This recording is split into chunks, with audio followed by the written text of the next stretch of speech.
Hello and welcome to the Microbiome Medics podcast. I'm Dr. Siobhan McCormack. And I'm Dr. Sheena Fraser, and we're your co-hosts. We are both GPs and lifestyle medics with a shared passion for microbiome science. We'll be translating the evidence and packaging it into actionable, bite-sized chunks so that you can harness the power of the microbiome to improve your own health and that of your patients.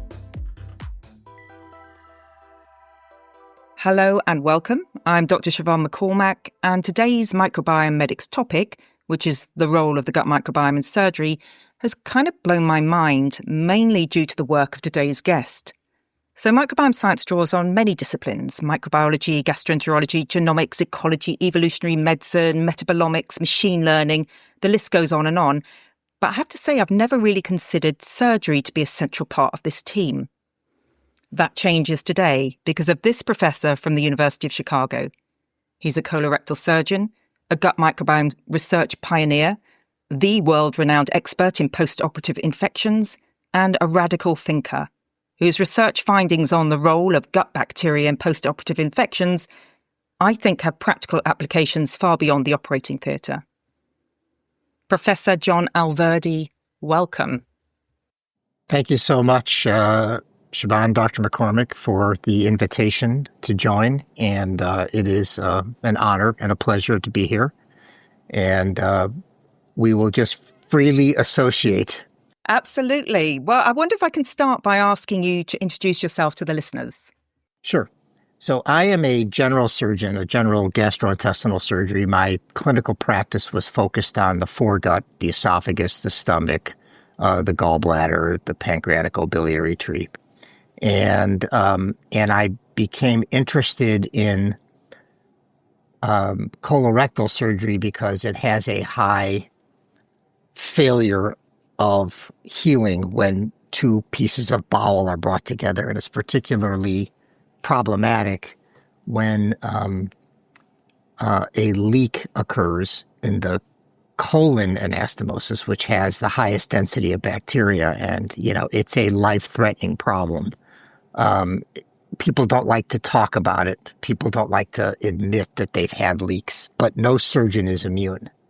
There's no surgeon that I know of in the best hospitals in the United States and in the United Kingdom that has not suffered this complication. And when it happens, it's devastating to both the patient and the surgeon because it's rare, but it is life-altering because the surgeon, we call them the second victim, feels that something he or she did had something to do with this thing not healing, because so many times it does heal. And it's been dogmatically explained away by surgeons as a technical error, which we think we've dispelled that. It's not due to a technical error. How is it that you got 90% of them correct and only 10% of them leaked? How did that happen? Well, it's biology, it's complex, it has to do with the tension and ischemia and this and that, and they explain it away without any hard evidence. Most people, including your non-surgical colleagues, have a pretty two-dimensional view of colorectal surgeons. You go to work, you open someone up, you wield your scalpel, you do some magic stuff, you close up, you drive home, you come in the next day and do the same again. What does being a surgeon mean to you? Being a surgeon means that you have to see the patient, understand their pathology, prepare the patient and the family for what you're about to do. Then you have to get there early in the morning, talk to the family, talk to the patient, make sure everything is, properly checked off, that they've stopped any anticoagulation, that their medications have been stopped, that they were nothing to eat or drink after midnight, that their bowel, for example, if you're doing colorectal surgery, that their bowel has been properly prepared for the surgery. And then you do your surgery, which can take 4 or 5 hours, but then you worry after that because you're depending on the patient's nature, their biology, to heal what you've done. And there's some uncertainty there. Yet you have to be at the ready to meet any challenge that you're faced with, whether it be an infection, bleeding, any kind of post-operative problem. And,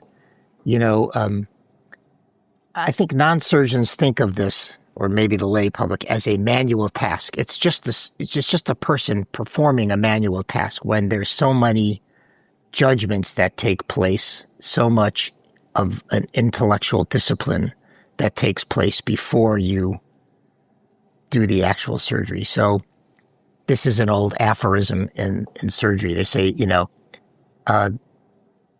great surgeons know when to operate. Even better surgeons know how to operate, but the best surgeons know when not to operate. Wow. Yeah. And so that aphorism is sort of like, how do you make a judgment that you should not operate? So I don't know if you've ever read the book, Cutting for Stone. He wrote in there, I violated, when he operated on a patient that died on the table, he said, I violated the first commandment of surgery. Never operate on the day of the patient's death. I thought that was brilliant. Yeah, I mean, you do. I've listened to a few of your talks. You do seem to draw from literature and from, the past. And there was one quote which I think you recommended your students read, a paper by Crummell, which was 2006 or something. Surgery is not an operation, but an intellectual discipline. That's correct. And I've just never thought of it like that. We don't often get to go to the theatre. I haven't done it for years. I qualified in 1989, and I remember the theatre as quite a frightening place. I always seemed to get the scrubbing up wrong, and it seemed very kind of intriguing and mysterious. So can we invite the listeners into your operating room at the University of Chicago? Can you show us around? What are you wearing? What does the room look like? And can you introduce us to some of the team? Sure. So, the first thing you do is you're wearing surgical attire so that you're dressed properly. And you first have to go to a bin and pick up ostensibly sterile clothes that you put on. Are they still greens? Or? They're greens. They're greens. We call them greens. Yeah. And then you walk into the operating room and make sure that the patient's positioned properly for the operation that you're going to do. Then you introduce yourself to the nurse, and there's two nurses, the circulating nurse and the nurse that's going to be the scrub tech, who's going to hand off the instruments. There's the anesthesiologist and his or her team of people to put the patient to sleep and make sure that they're secure and that they will give blood when needed, et cetera. And they have a very important job. And so you have this whole team. And then you have, at least at the university, you have, students, residents, and fellows who are there to train and learn from you. And, I always find it fascinating that, at least in British English, you call it theater. We call it an operating room, because it actually is a theater. There is a performance going on, and there is an audience watching this performance. And the performance is supposed to, have the right crescendo, decrescendo, and it's all supposed to be beautiful and timely and, orchestrated, choreographed properly. And so I think theater is a better word than room. It's not a room. It is a theater.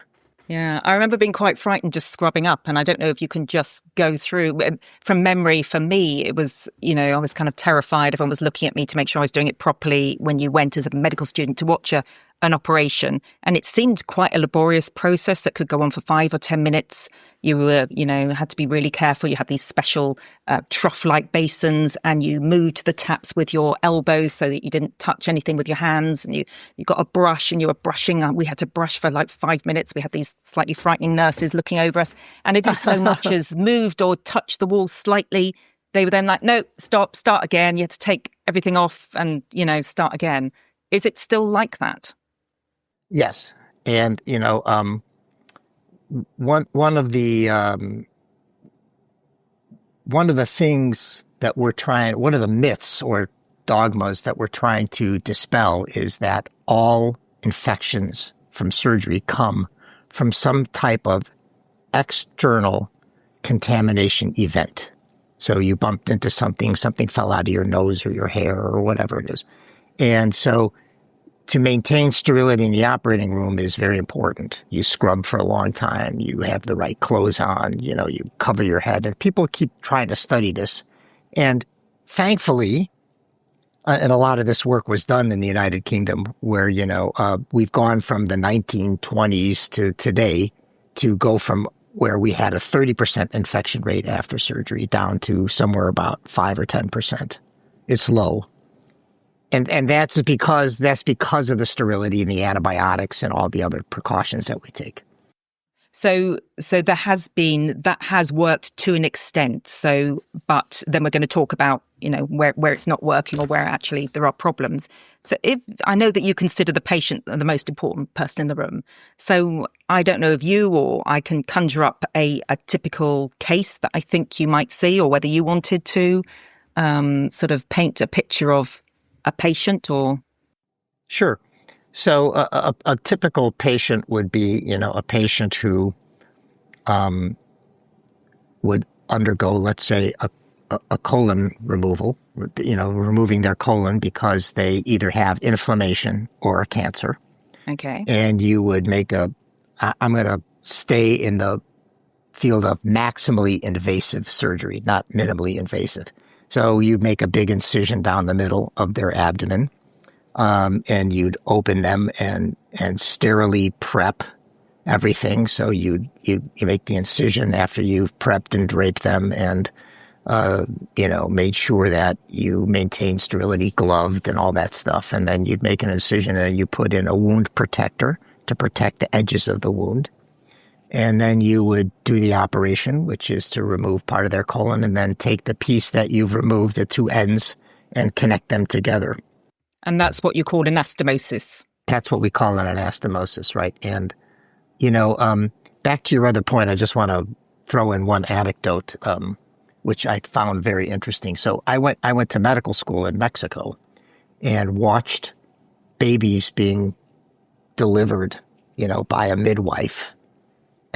All came out normal. And then I came to the United States where I spent a year at Loyola University's medical school. And I remember walking into this operating room and bumping into the IV pole, the intravenous pole that was holding the IV fluids. And I bumped to it and the professor yelled at me, said, "Who's this medical student? What the hell's he doing in here? Go back and scrub again," to your point about the nurses watching over you. And I sat there scrubbing and I redraped and everything. And I thought to myself, and it was a delivery. I don't know why I was in this particular case, but I said to myself, does this person know that like 90% of the babies delivered on this earth are not delivered this way? It's not in a sterile operating room. It's like out in the open in their home by a midwife who's, being as clean as they can. But, and all the babies looked normal to me that I was watching being delivered to Mexico, and then I come to the United States and, we're in this operating theater and, everything's sterile and don't touch anything. And you're like, wait a minute, this is kind of at odds with what goes on in the rest of the world. And I suppose it's all based on the germ theory of disease trumps everything still.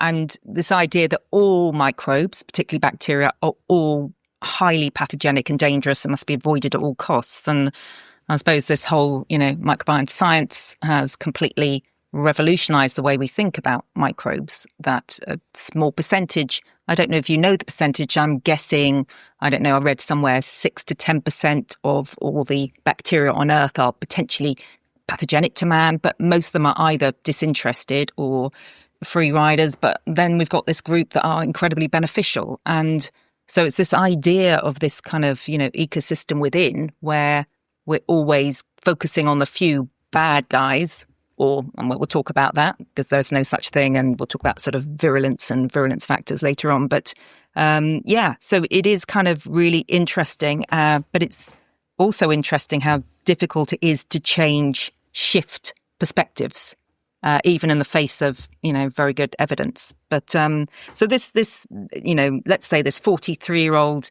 a gentleman that we're operating on, maybe the father of 2 kids. He's incredibly anxious. He's been diagnosed with colorectal cancer at a young age, which maybe we'll discuss again later.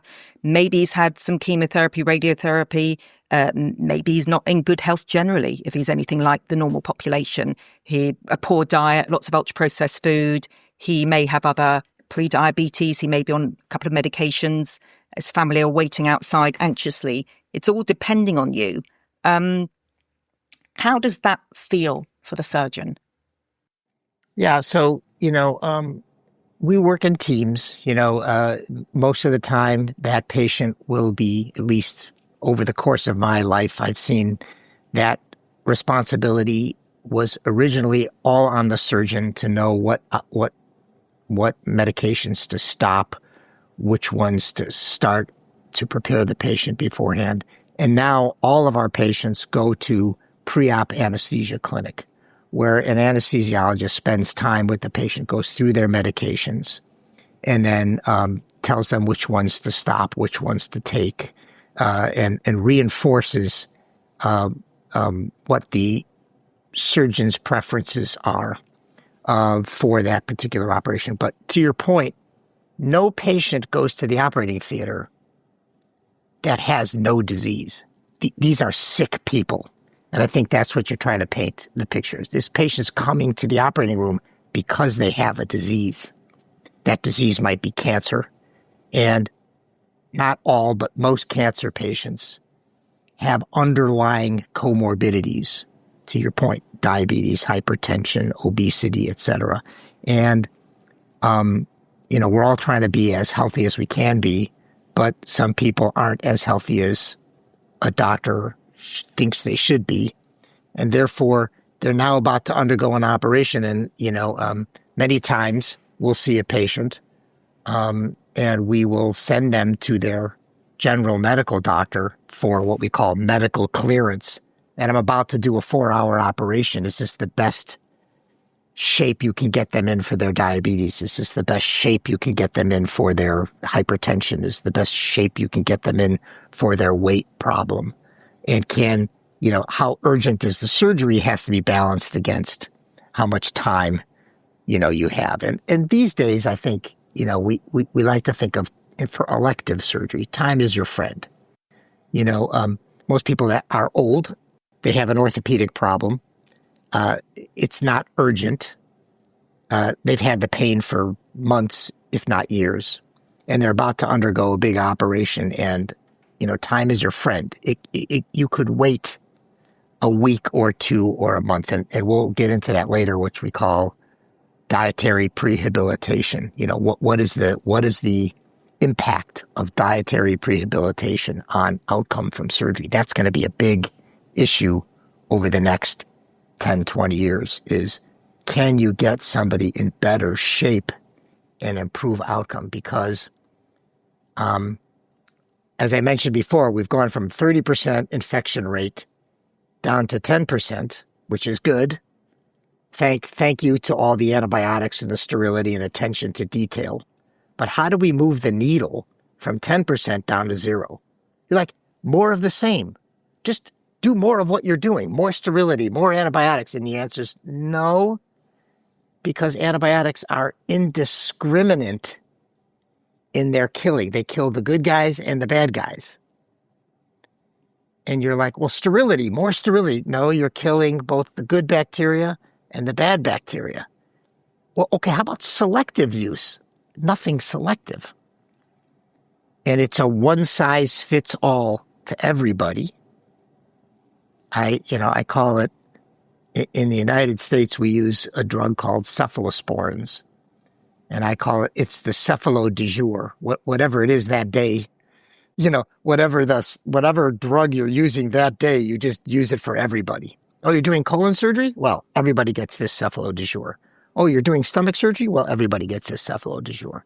And remember, at least in the United States, there's 100,000 elective operations done every day. Wow. And every one of those patients gets an antibiotic.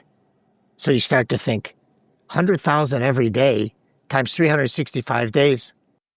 And so we live in a world of human progress where we have antibiotics, but we are probably overusing them, and yet we don't know how to stop. So if we go back to our patient, let's call him Harry. We're scrubbing up. You're showing me how to do it beautifully. Everyone is using aseptic techniques. What has he had before and during the operation to reduce his chances of infection? So you brought this point up before, and it's been shown to be very important that the anxiety the night before, we always say, get a good night's sleep and don't eat or drink anything after midnight. Well, imagine you're about to get cut open. You know it's going to hurt. You're going to have pain. You don't know what the doctor's going to find and the surgeon's going to find. And you're hoping they just find what was seen on the imaging studies, that the tumor is localized. And you have all that. And I ask my patients, how'd you sleep last night? Most of them say, I didn't sleep at all. What are you talking about? I had to be here at 6 o'clock in the morning. How could I sleep? I woke up at 4 o'clock to drive an hour and a half to get to the hospital. And so there's that element that plays a role. And if you're doing a bowel prep, which means they drink that stuff, we call it, go lightly, it's polyethylene glycol, they're up all night pooping. It just doesn't stop. We say start drinking at, 12 or 2 o'clock in the afternoon, and then they're still pooping way into midnight, 1 o'clock in the morning. They might feel an urge and go. And so nobody gets any sleep.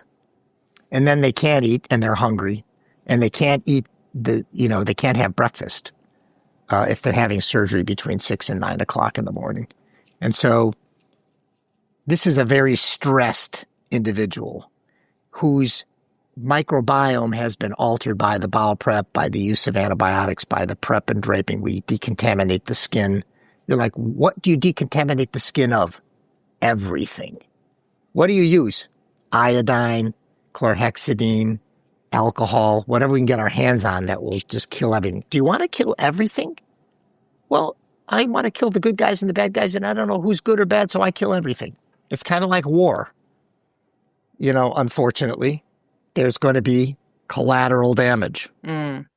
So if we go to, the aim is to reduce surgical site infections and anastomotic leaks in a colorectal operation like this. What would be the rates of surgical site infection and anastomotic leaks? Because there's quite a wide variation.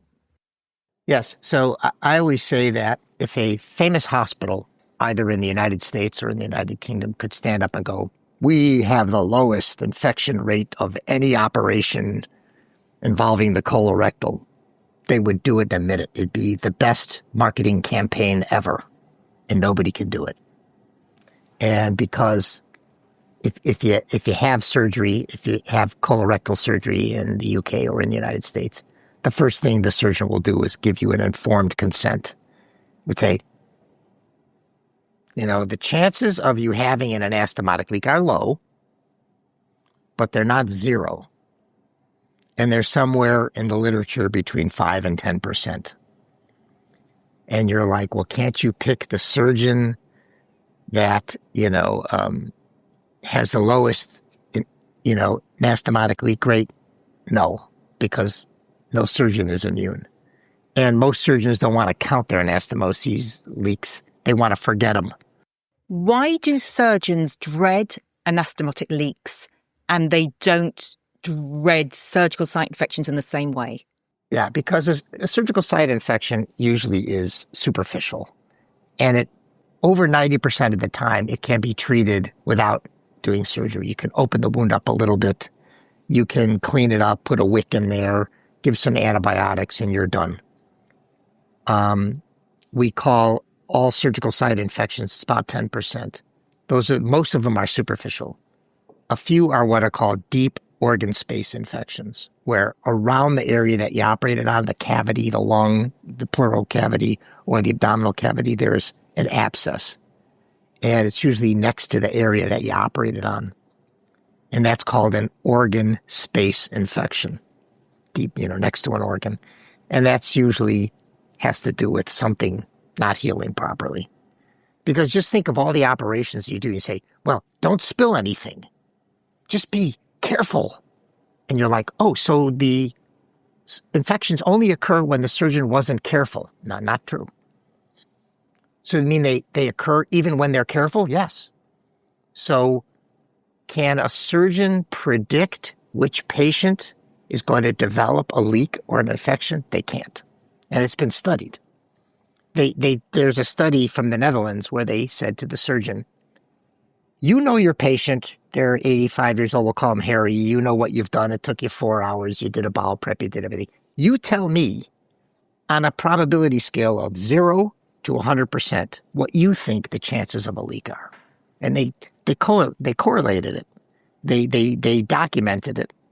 And the surgeon, this patient's 85, diabetic, this case took 4 hours, I spilled all this, this one's going to leak. Didn't leak. They were wrong more than they were right. And so the ability to predict, is always with hindsight bias baked into it. In other words, the surgeon, when they have a leak, they'll be like, I knew that patient was going to leak. I knew they were going to leak. They're 85 years old. It took forever. I knew this was going to happen. And they forgot all the times they operated on an 85-year-old in the same circumstances that did not leak or did not develop an infection. We call that confirmation bias. You confirm your own bias by looking at things in hindsight. And we all do it. We can't. We're human beings. We make judgment errors. Well, I mean, reading around the subject, this will be known to you, but I found it astounding, and I think the listeners will as well, that most sort of post-colorectal surgery, surgical site infections originate from the patient's own gut. Well, I would say we don't know today which are due to external contamination and which are due to internal or the patient's own flora contamination. We don't know because, I'll give you an example. If your patient develops Clostridium difficile infection and it happens to be on the nurse's fingers or on the sink, a infectious disease specialist will say, well, your patient got multiple antibiotics and the nurse gave it to the patient. I'm like, how do you know the patient didn't give it to the nurse? And they're like, well, it's logical. It was on the nurse's fingernails, it was on the sink. So I'm like, maybe the patient put it on the sink. Maybe the patient put it on the, no, we know. How do you know? Did you have a baseline DNA fingerprint of that bacterial strain in that patient before this happened and after? And they're like, no. So you didn't vectorially detect this. You didn't go from person A to person B and have the baseline DNA fingerprint first. You're like, well, that would be hugely labor intensive. Yes. But that's the challenge for the next 20 to 30 to 50 years is somebody will do that. And you reminded me of, crime scene investigations and, same thing. Of evidence. Same thing. And, will it hold up in court, which is kind of really interesting. Let's move on to this subject, which I find amazing. Why is a colorectal surgeon also doing research into microbiome science? So when did that happen in your career trajectory? And was it even microbiome science then, or was it just microbiology? Yeah, I don't want to mislead the viewers here that I'm a colorectal surgeon. I'm a gastrointestinal surgeon. I've done colorectal surgery. In the United States, there is a special board and a special fellowship for colorectal surgery. But I've done plenty of colorectal surgery over the course of my career. But what happened was I was studying the gut microbiome and bacterial virulence in general. And this woman who was a surgery resident wanted to come into my lab, and she wanted to go into colorectal surgery, do a fellowship after her general surgery training. And she said, I want to work in your laboratory, but I want to be a colorectal surgeon, and I want to study an anastomotic leak. Could we come up with a hypothesis that would allow me to study this? And I said, of course, we'll frame an anastomotic leak as an infection, not as a technical error.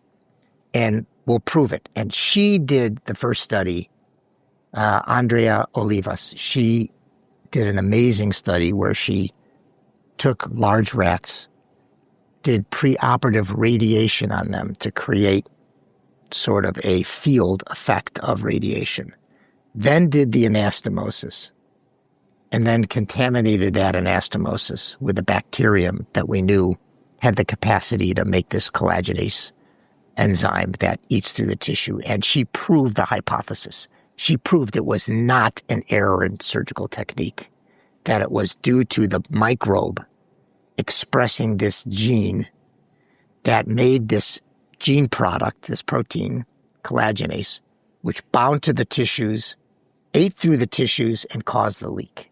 Sort of unambiguously, uncontestably, she proved it. So just going back to help the listeners, because this is really important. So when you're cutting through, you need wound healing afterwards. And the laying down of collagen is a hugely important part of that. And also your immune system to recover from wounds and to heal properly. So you're saying that there are certain bacteria that are found in the gut that produce an enzyme called collagenase, which actually cuts through enzymically the collagen that's being laid down. So it's almost undoing all your work, if you like. And these collagenases are found in pathogenic bacteria, which are part of the normal commensal in the gut. When in surgery, if you're sort of giving people lots of antibiotics, you alter the balance. So these guys are kind of more, there's more growth, they're more formidable. They're the ones have this enzyme. So obviously you don't want them around in large amounts when you're trying to heal, because they're doing the opposite. That's correct. I mean, I think you got the story exactly correct. And remember that, I call them flesh-eating bacteria because I think the lay public understands that. Oh, I don't want to get one of those flesh eaters that will eat my face off or take my arm off. I got to avoid that. If I cut myself, just imagine this, and you might know this, Shiv. If you cut yourself in the garden and you go to the emergency room and said, I cut myself and it's really deep, they're going to irrigate it and give you antibiotics. No question. And you might say, how many people that cut themselves actually go and get the antibiotics versus those that go to the doctor, to the hospital, and get the antibiotics? What is that balance? And to what extent are those antibiotics necessary? And you don't know the answer, because you'd have to get all the people that cut themselves in their garden deeply, and you'd have to find them that did not go to the doctor and did not get antibiotics versus those that did, and look at the infection rates.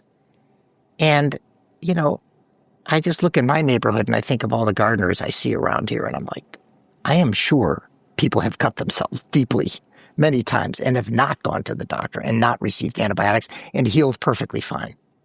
So what constitutes who's at risk and who isn't? But in medical practice, I call this guilty knowledge.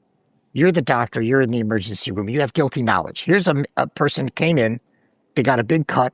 You're like, okay, let's irrigate it and give you antibiotics and a tetanus shot. Why? Because I know you came to me and that's at risk. And so I need to do something for you, not nothing. Okay, let's break that down a bit. So, there's the medico-legal aspect. So you never get sued for doing something. Even, you will get sued for not doing something. So you kind of think, if in doubt, do something. So there's that pressure. There's also the pressure of social norms. So we're still in that kind of germ theory of disease. Antibiotics are amazing. And, my doctor didn't take me seriously. So there always is the kind of worry. And I suppose for a while, in the 80s and 90s, it was, look, it's not going to do any harm.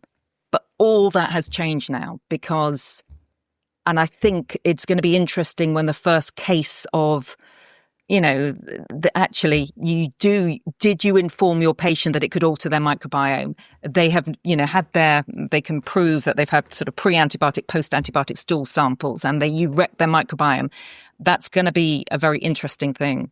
So I want to sort of go back a few steps. We talked about the operating room. We talked about your team and how important they are and how the most important person in the room is the patient. But there is another team that I want to talk about now, who is incredibly important, and that's the team of microbes in your gut. This incredible sort of facility that we have who can help us heal after you've done your job and you've closed up. You need this team to be the best quality possible. And I just want to talk through that a bit. Because I don't know if people understand how important it is when your, immune systems is needed and when you're healing from wounds. What do we know about that in terms of wound healing? Yeah, that's a great question. We've just published a paper in Nature Microbiology that asks that very question. If you infect a mouse that is genetically, they're all these mice, we infected 20 or 30 of them, they're all the same genetic background. Do they fight the infection better with their microbiome or worse with their microbiome? So we gave them antibiotics, infected them, and many died. And the ones that we kept their microbiome intact survived better. And the ones that we decontaminated and then gave a fecal transplant to did as well as the ones with an intact microbiome. So we then discovered that a metabolite in the gut that is produced by the normal microbiota, these indoles, they're from eating tryptophan, which your microbiome metabolizes through indoles. Those bind to the aryl hydrocarbon receptor on macrophages and turn on these macrophages to be a little bit more immune activating.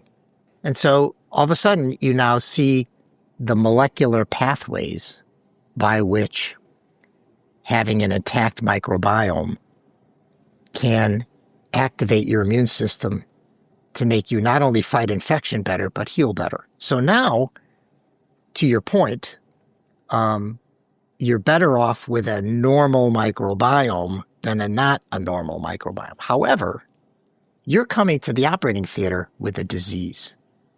And you're coming to the operating theater maybe having received chemotherapy and radiation. And you're coming to the operating theater and you're going to get antibiotics. And you're going to get everything decontaminated. And you're going to get everything sterilized. And so all of a sudden, the team that you talk about is being indiscriminately destroyed because going back to the 1920s, we thought, the only good germ is a dead germ. I stole that line probably from some general in the army or something like that, or at least in America, we used to say the only good Indian is a dead Indian, because they were the foe, and we were colonizing this country, and so, but that was wrong, and this is probably, this idea has been good up to this point, but you've made this point before, Shiv. It's probably not the path we're going to take in the future. We're going to try to be more selective, and that's why there. In many battles between friend and foe, there are methods to be more selective in getting at the pathogenic, the bad actors, if you will. And we don't know how to do that yet. And so I like to think of the microbiome as just, to your point, a team that we need to understand. And how wonderful would it be if we could take that patient, Harry, that you talked about, this 43-year-old, and we could understand who is friend and who is foe in there before we operate. You're like, well, that would take a lot of time and money, right? Yeah. Do we do that now? No. Should we do that? Maybe. And what are the two most important things that affect the microbiome? diet, antibiotics. Are we concerned about those? No. Antibiotics for everybody? I don't care what diet you're on. You got a cancer. I got to get at that thing. Like, wait a minute. Let's take a step back here and think about how we might modulate those two things, those two major advances that got us from the early 1900s to today, and maybe be a little more selective.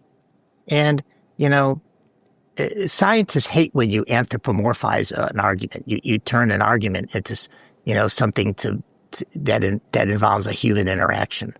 But, war is no different.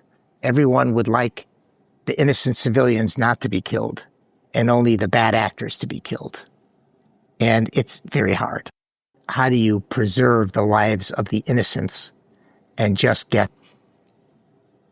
the bad guys to be eliminated? That's no easy task. And it's the same with the microbiome.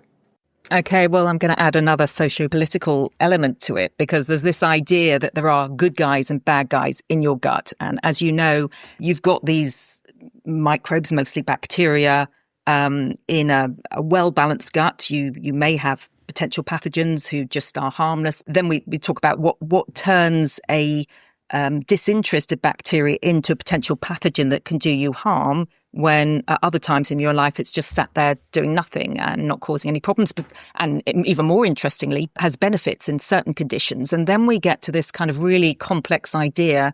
There's lots of contextual and nuances here. And yet, I kind of always draw on the idea that we're used to watching really complex detective movies or really complex box sets on Netflix, which really do show the complexities of any social group.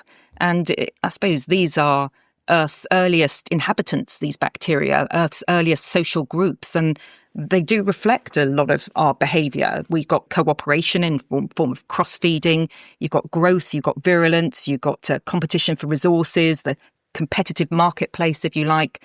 You've got rules, it's dynamic, they're responsive, they're interactive.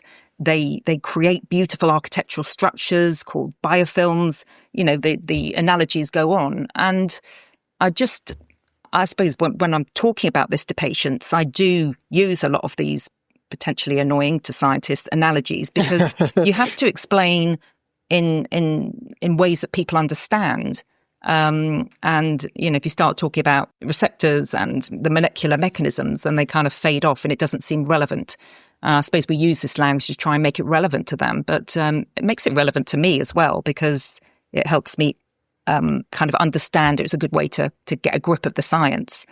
So if you're talking about Harry's, the city in his gut microbiome that has these living, bacteria, and we want him to have the best workforce he can to help him recover from the operation, surely if he's been eating a terrible diet for years and he's where he is now, is it not just too late for him to make dietary changes a week or 2 weeks or 3 weeks before the operation? Because I think people would find it incredibly empowering, but most doctors, most surgeons would say, you know what? It's not going to make any difference now. He is where he is. Don't make him feel bad. Don't make him feel it's his fault, which it clearly isn't, and wouldn't want to do that. How potent is changing the diet pre-operatively? Yeah, that's a great point. And actually, this guy, Harry Flint, he's originally from Scotland, and he came to visit from the University of Chicago, and he's retired now. And I showed him some data that we had in mice where we put mice on a Western diet. And they did very badly. They had a high complication rate after surgery. So you gave them a sort of junk food diet, you did colorectal surgery equivalent on them, and then afterwards you found they had a high rate of surgical site infections and leak. Yes. Compared with mice who were on a plant-based diet, or what would it be, chow or? Yeah, so mice eat what's called mouse chow, and rats eat what is called rat chow. And here's what rat chow and mouse chow is. High fiber, no meat, low fat, all the goodies in it. And you're like, who eats like that? Nobody. I know. I don't know anybody, myself included. Last night I ate pizza. I mean, that was not high fiber, low fat. In fact, it had some sausage on it. So, but Harry Flint told me this. He said, you can change that mouse's microbiome in 2 days. Back to normal. I'm like, but the mouse was eating this junk food diet, to your point, for almost 2 months. And he goes, 2 days. And he was right. We wrote that. We published that paper in British Journal of Surgery. And he was absolutely right. We did all the microbiome analysis. And it takes almost no time to shift your microbiome back to a normal state, a near normal state with food. Almost no time. And that's the point you're trying to make, Shiv, which is, well, if somebody's been eating bad for 40 years, you're not going to fix that in 2 days. Yes, you are. In terms of microbiome composition and microbiome function. Now, maybe you're not going to reshape their diabetes and reshape their hypertension and reshape all the other systems that have been, but you certainly are going to change the metabolomic, the metabolites that gut microbiome produces that activate the immune system, that boost it, to use your point. And you certainly are going to shape its composition, its team composition. Yeah. I mean, there's the David paper where they sort of do a radical change in diet in a human study, and they I think it was in 3 or even in 24 hours for some of them, but they talk about 3 to 5 days.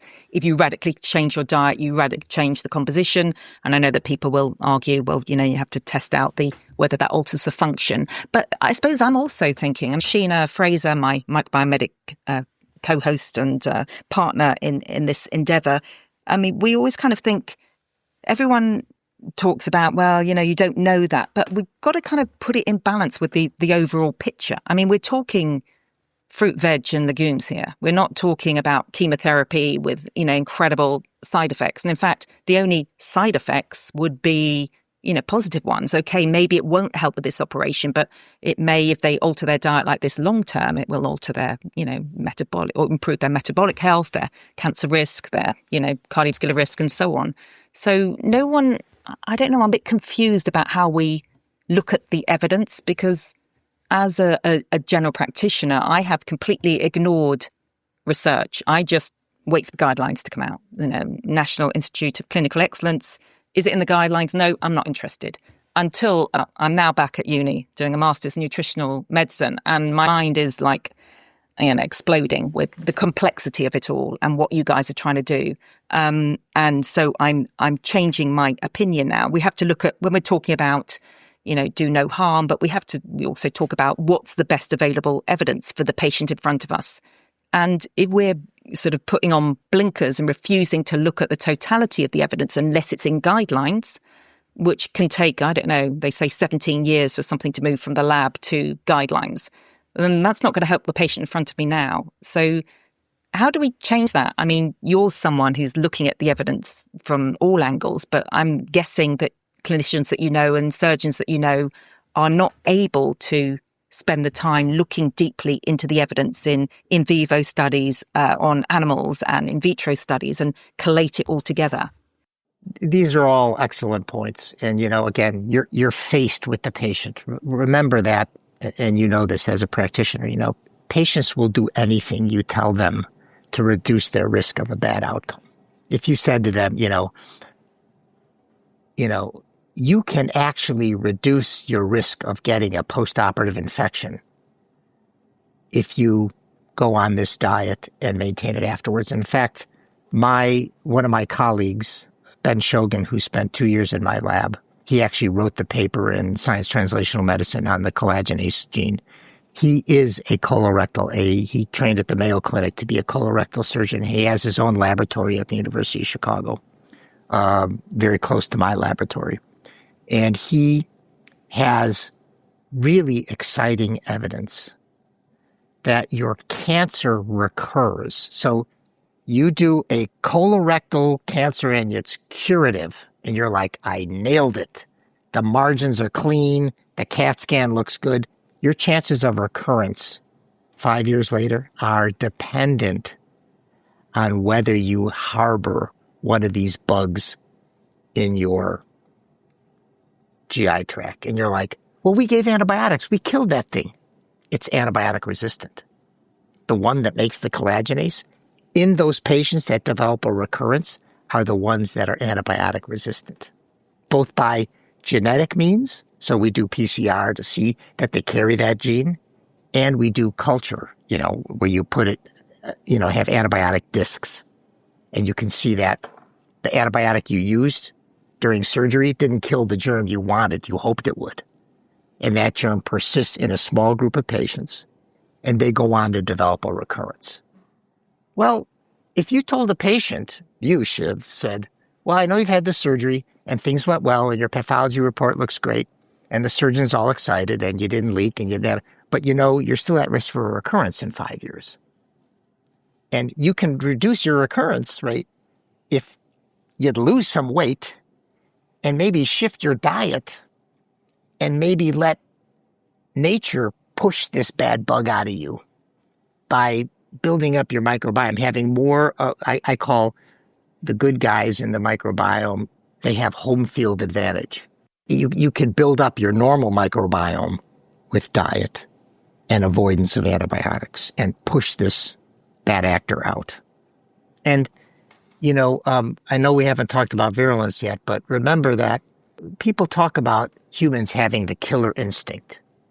These are the circumstances that we probably put some bacteria under. These are the environmental cues that we expose certain bacteria that behave nicely in the sandpit, and we put them in an environment in which they're forced. So just think about this for a minute. Anxiety, no food after midnight, a boatload of antibiotics. Now, how about some opioids?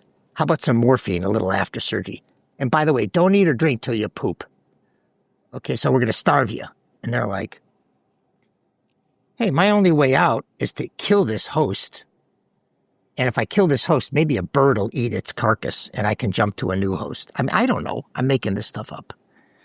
But, that's kind of how you might conceptualize this and say, look, we don't have all the answers. I know you like an agonist, a receptor, and a drug that blocks it. And here, take this PPI or take this thing and this will work. We like that idea. It's nice and clean. And, you give it to patients, you do a clinical trial and it works for whatever it is. But we're now dealing with a social group, a team. And I like to think of the microbiome as just another gene pool. It's just another set of molecules and genes that we have to account for, which we didn't before. Okay, so I like to think of it as a team that you have to look after.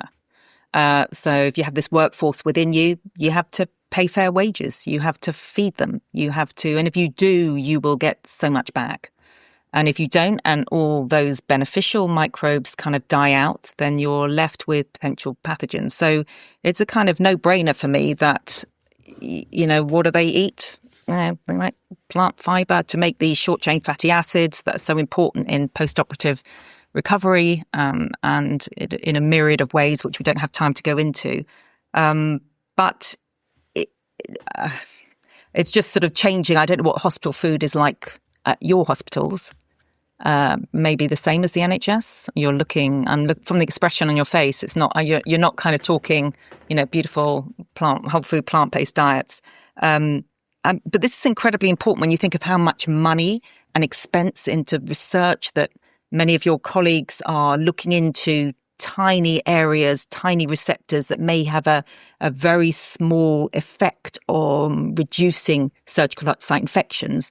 And then you've got the low-lying fruit, basically what you eat. And there was one quote, I was trying to find it this morning in one of your papers that kind of really resonated with me, because you said out of all the ways we can modulate the gut microbiome, so you're talking biotics, antibiotics, probiotics, prebiotics, symbiotics, postbiotics, and even FMT, although there's some interesting research being done in that area. You said the one, something I'll paraphrase, the most potent, affordable, available, acceptable, an equal way to alter your gut microbiome is diet. And I just thought, wow, you've got a gut microbiome researcher of many decades and a surgeon, and that seems crazy, and that no one's really grabbing that. I mean, Sheena and I just want to get going with that now. Yeah, I think it's great. I got to tell you that James Kinross, he's a brilliant guy and studies the microbiome. And he invited me to give a talk in London. And then this guy got up, was a PhD researcher. And he took these rats and he did these horrible things, gave them nitrogen mustard. I can't remember what he did. He did some horrible thing, and the rats all developed cancer, or many of them developed cancer. And then he put walnuts in the cage and then did all these horrible things, and none of them developed cancer. And I'm thinking, this is what people want. This is why the probiotic industry is so hot now. It's like, I want to eat pizza, hamburgers, and French fries, but I want to take a probiotic pill the day before surgery and it to cure me. And surgeons, unfortunately, are the same way. CAT scan, tumor, me, trained, I can take it out. And you're like, wait a minute, hold on, cowboy, cowgirl. That's not exactly correct. Maybe there's things as an internist we can do that can change the course and outcome. And they're like, nah, what are you going to do? Give this person walnuts for 3 days? That ain't going to make a difference. And it might.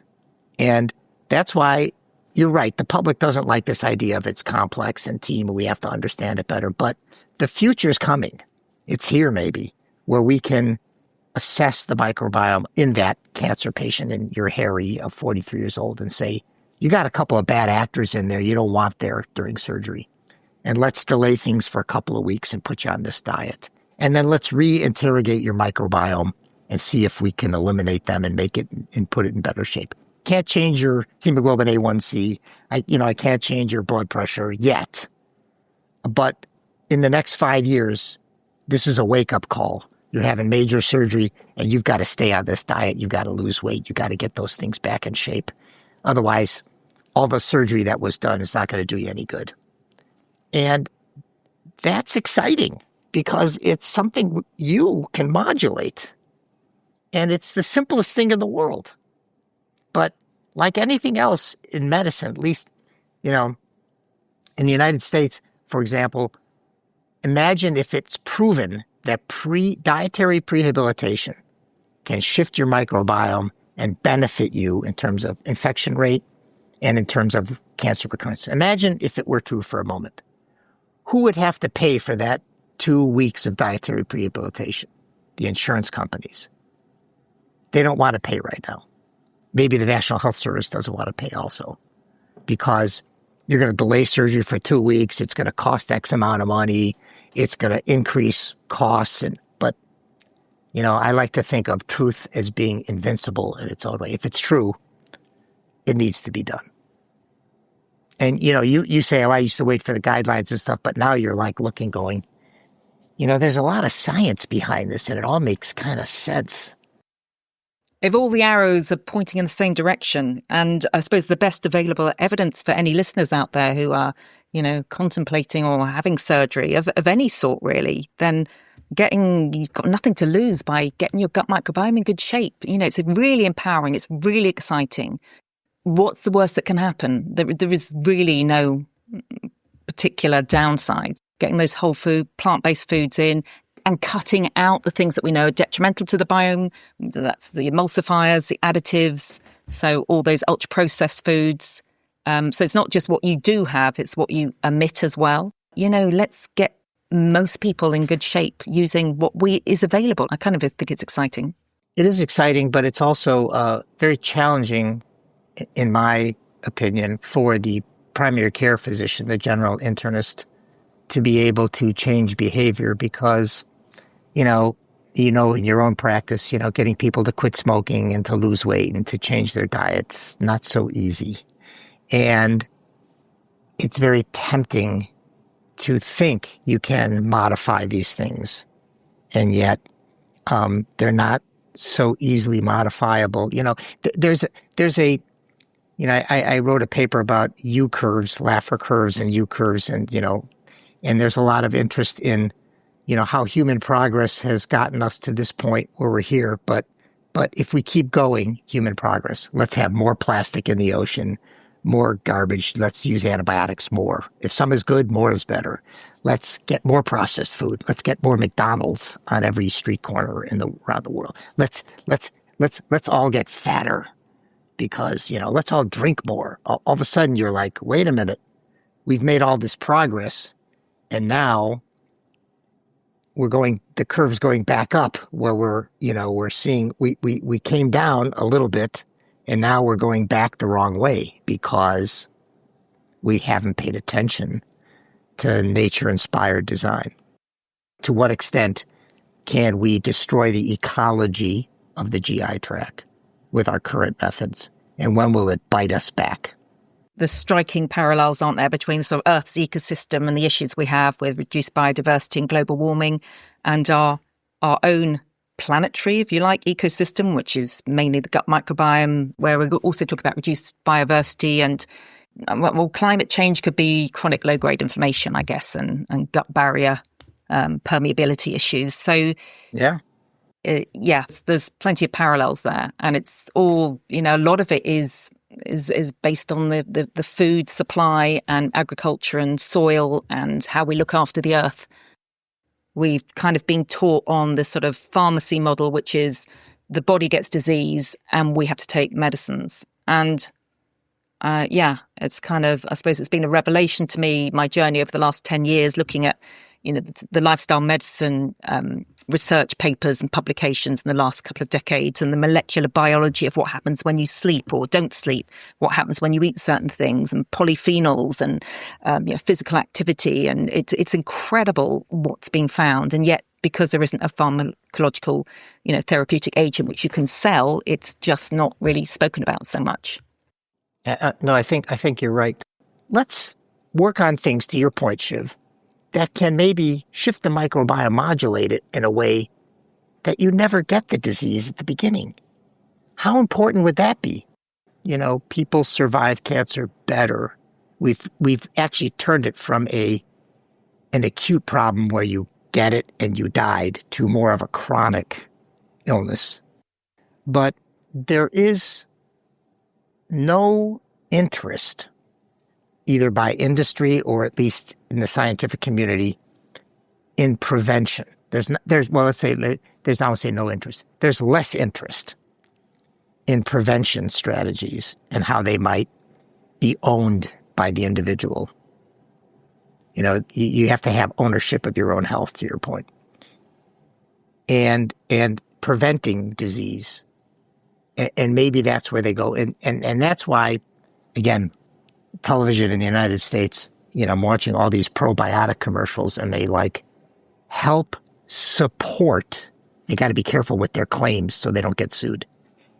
Helps support your microbiome. They can't make a claim it changes your microbiome. They can't make a claim that it prevents cancer. But it helps support. Please take this.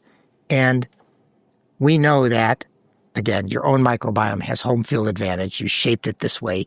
Putting one probiotic down is not going to do anything.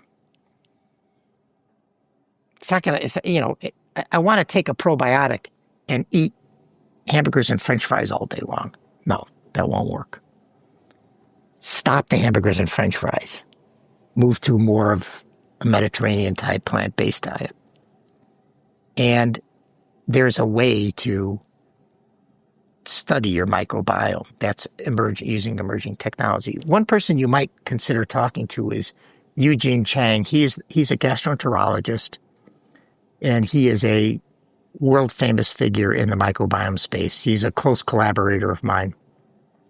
And he's developed a 20-panel point-of-care diagnostic to understand what metabolites are being secreted in response to the foods that you eat or your general health. Remember, right now, we do not know how to tell anybody, a doctor or anybody else, if your microbiome is abnormal or normal. But I like to think of moving away from a disease state toward a healthy recovery state. I don't like to think of disease, healthy, because it's too complicated. I like to think of moving, if I could have a measurement and that I could give to you, Shiv, and you would say, I'm going to put your stool on this panel, 20 metabolite panel, I'm going to say, you're changing your diet. You've lost 10 pounds. Wonderful. You're moving away from the disease state toward a more healthy state, not at a healthy state, but you're moving in the right direction. You would like that test. But you don't want a test where like, well, your tryptophan is up and your short chain fatty. It's like, it's too much information. And it's too binary. Disease, health. That's not how the world works. It's sort of like you're in an unhealthy place. I know you've probably been through this with many of your own patients, but you're in an unhealthy place, and I need to slowly move you to a more healthy place in your journey of your own body. It is a journey, and it's a dynamic thing, isn't it? This idea of health being a destination is kind of ridiculous because, as you know, we eat the pizza. We're not so healthy afterwards. Then we maybe have a nice salad, and then we're in a healthier state. So it's this kind of dynamic, ever-moving journey until the end. But actually, I think people just talk about health as one thing. Professor John Alverdy, you are, it's been incredible talking to you. I love your work. I've been deep diving into your papers for 6 months. My family think I'm a boring, obsessed nerd, but I don't care. I kind of love it. Thanks so much for your work. Thank you for spending the time speaking to me. It was a pleasure. Yeah. And thank you for letting us come into the operating theatre with you. And now that you've closed up and Harry is back on the ward and safe in the nurse's care, then I think Harry needs to be in your hands now. Oh, right. And he needs to be under your care for the next 5 to 10 years so you can keep Harry healthy to age. Well, I tell you, Sheena and I would love that because we do talk a lot with patients about this kind of thing. And we would like, we'd be talking about exercise and sleep. We'd be talking about whole food, plant-based diet, talking about getting rid of all the emulsifiers and additives. And I tell you, the patients love it. They love it. They love the ecosystem idea. They get that and they do it in a much easier way than sort of telling them that they're bad and they should stop eating burgers. Kind of, feed your ecosystem. And that kind of works.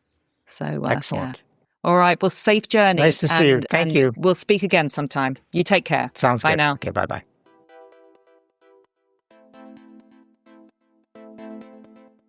Thank you so much for listening to this episode of Microbiome Medics podcast.